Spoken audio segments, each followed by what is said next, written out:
तुम्ही कमी खाताय तरी पण वजन वाढतंय का? याचं कारण PCOS असू शकतं. PCOSमध्ये शरीरातील हार्मोनचे संतुलन बिघडते.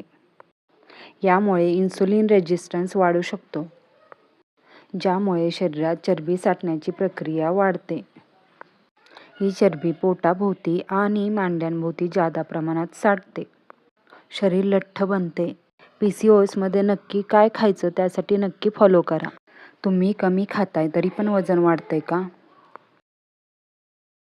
याचं कारण PCOS असू शकतं. PCOSमध्ये शरीरातील हार्मोनचे संतुलन बिघडते. यामुळे इन्सुलिन रेझिस्टन्स वाढू शकतो, ज्यामुळे शरीरात चरबी साठण्याची प्रक्रिया वाढते. ही चरबी पोटाभोवती आणि मांड्यांभोवती जादा प्रमाणात साठते. शरीर लठ्ठ बनते. PCOSमध्ये नक्की काय खायचं त्यासाठी नक्की फॉलो करा.